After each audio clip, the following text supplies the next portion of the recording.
Refugees Camp Part 2, Z of Zombies, Clocktime. This story is fictional and has no relation to real events or existing people. Any similarity is a fucking coincidence. Love, fuck, and zombies. Between decision and despair. The dying moon shone its light over the refugee camp, and the uncertainty was thickened like fog. A frightening yelling resounded in the darkness. The zombies emerged from the shadows, their lifeless eyes fixed on the human flesh. Lisa and Tony ran, their hands still intertwined. The deadly chaos intensified, and the night shone. Upon leaving my cabin, the first thing I saw was one of the voluptuous whores with her lush body running naked as if someone gave me dollars, but she was actually chased by a bloody, ragged-looking guy. I, barefoot, in underwear and a Superman shirt, ran through the dark spaces of the refugee camp. The moon cast its light on me as I ran away. Revolver shots and guns resounded in the air, mixed with hellish screams and gemstones. The fog surrounded me, as if the world had vanished in a feverish sleep. My vue de chat intensified, a feeling of having lived this before, in another time and place. The heavy conscience pushed me to flee forward, as if I bear the sins of all those who had fallen into this forgotten field. The shadow of the scar on my ass reminded me that life was not fair. Why did I keep running while others were trapped? Why did the tragedy hang on us like a curse? The refugee camp was behind, plunged into chaos and despair. I ran, without looking back, in the light of the dying moon. I headed to the town that they called the Danger for obvious reasons. There I had rented a small wet apartment and somewhat deserted but at a good price. Like a curse. The more than 3,000 inhabitants of the refugee camp found themselves trapped in an unexpected nightmare. The moon blinked its light on the frightened faces as the furious emerged from the shadows. Disorder and chaos reigned. Some refugees tried to fight, firing revolvers and guns at the monsters surrounding them. Others ran, barefoot and half-clothed, looking for any possible shelter. The tents were tearing apart, the voices were mixed up in shouts and screams of terror. The most fortunate managed to escape, interning themselves in the fog, pursuing survival. Some found refuge, others became victims between blood and shadows. But many were left behind. His lifeless eyes fixed on the human flesh, turned into part of the horde of shit. Lisa and Tony, they had escaped and managed to survive. The refugee camp was plunged into chaos. The screams were extinguished one by one, replaced by the mourning of death. And darkness covered that place that was a refuge. As I ran in the fog I saw faster silhouettes jumping like gazelles, something I didn't do, and I fell into an irrigation mole that fortunately was drier than my bank account. I joined in trying to guide myself. I looked forward, into the dense fog, and couldn't stay behind. The snail became my new starting point. I arrived in the village and breathing agitated I headed to my apartment located near a corner on a slightly sloping ground, and I didn't have my keys. The town nicknamed the Danger was not what its name suggested, at least not as seriously as it was said, but if it had real foundations between mafia, politicians, and corrupt police. Although the narrow streets and sloping buildings gave a shady impression, there was something else in the air. Something that resonated with indifference and carelessness. As if they knew the tragedy was coming, the lights were flashing in the windows, and the sound of hasty steps filled the distance. Lisa and Tony, trapped in the fabric of the tragedy, again turned into fugitives where death squeezed in every corner. His story was intertwined with shadows and gemstones, and his fate hanged from a fragile thread. Lisa, with her dark hair and eyes full of fear, ran alongside Tony, with his hands still intertwined. The deadly chaos intensified around him, and the night seemed illuminated with a nightmare light.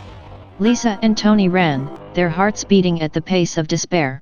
I found the old man sitting on a wooden bench, his look tired but full of determination. I asked him for the keys to my apartment, and he smiled. "In Ron Damon's shop," he said, pointing out. Ron Damon, the owner of the store, welcomed me kindly. "Here you are," he said, handing me the keys. "Good luck, the night is dark, but there are always opportunities." I didn't seem to have noticed that I was in underwear, but as I left, I heard a loud laugh. Keys in hand, I headed to my little apartment with the hope that it was still burning. Per in the Danger he would find a temporary refuge. There he had a spare cell phone. Inside my apartment, I had a spare cell phone, well hidden, obviously, in a corner. After checking the battery state and signal, I called emergencies. I called the police, called the fire station. Not once they answered me. I tried the Vetisto portable black and white TV and only broadcast old movies. I passed it to radio mode, and on the FM stations there was only fashion music and folklore. In AM mode and in shortwave I also found nothing new. Then there I realized that I was in a place of insignificance in the ass of the world, forgotten by civilization and devoured by darkness. The lights flashed in the windows, but there was no hope in them. Just survival. And in that world of shadows and silence, the zombies stumbled, hungry and merciless. The old-fashioned portable black and white TV became my last hope.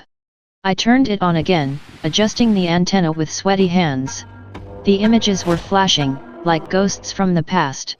Old movies, comedies, and dramas that now seemed absurd in comparison to the tragedy that was unfolding. I switched to radio mode, and they still kept solo with fashion music and folklore, as if the catastrophe hadn't happened. In AM mode and in shortwave mode, I did not find anything new either. The voice of a speaker, probably recorded before the collapse, repeated the same irrelevant news. Then I realized that I was in a place of no importance in the ass of the world.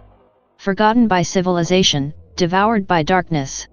The lights flashed in the windows, but there was no hope in them. Just survival. And in that world of shadows and silence, the zombies stumbled, hungry and merciless. How much longer could he stand? How many more calls would you make before the battery completely exhausted or the credit ended?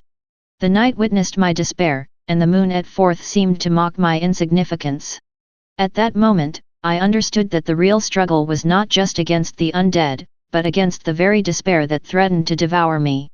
In that night that she had been overwhelmed by, whatever those fucking monsters were, survival depended on cunning, improvisation, and the ability to adapt. Although lacking all those skills, I needed to find a safe place to hide. It can be a fortified building, a house on the outskirts, or even a cave and lock doors and windows to prevent those nasty beasts from entering. I was looking for sharp objects that could serve me as weapons. A pipe section, a knife, and I found a handshake and a bowl that I found useful. He didn't have a gun. I gathered water, instant food powder, coffee, and a small bottle of oil and sugar, bad combination, and that was all I had, an almost battery-free lantern, and blanket, and a nylon blanket. I avoided making unnecessary noise. I went out and walked with caution, doing cautious exploration, carrying a backpack with what I had put together. In shock, or guided by a naive thought, I went directly to the bus terminal. To the best hunter jumped the Libra, and I did not reach the terminal when suddenly I could clearly hear a series of gunshots, and his particular blade indicated to me that it was of the caliber of official use of the police, but the staccato turned slow very quickly, so it was a civilian, or one of those policemen who do not exercise their shooting practices. For a second there was silence, a silence broken instantly by screams and whispers far away like Gen Plus mid serious.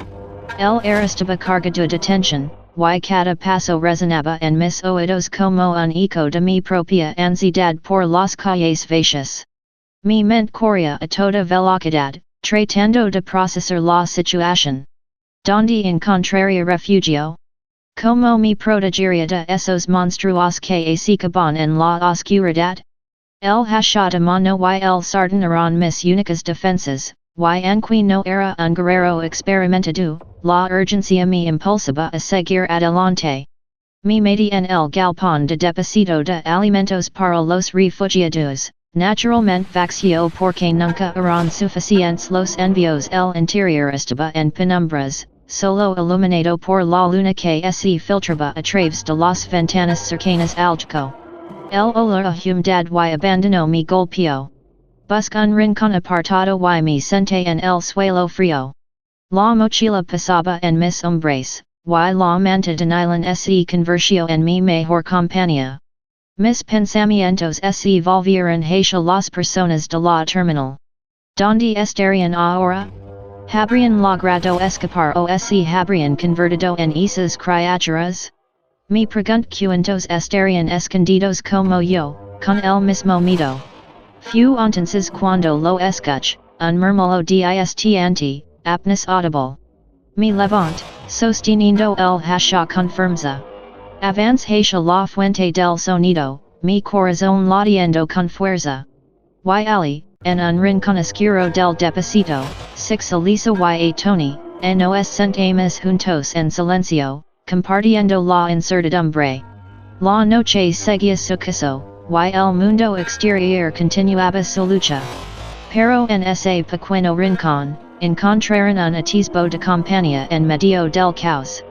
Y mientras escuchábamos los oídos lejanos y los pasos arrastrandos en el exterior, supe que la supervivencia no solo dependía de las armas y la astucia, sino también de la empatia y la solidaridad. Quizzes, solo quizzes, podremos enfrentar lo que venía. Y en la oscuridad, nos aferramos y esa frágil esperanza como si fuera la única luz que nos quedaba.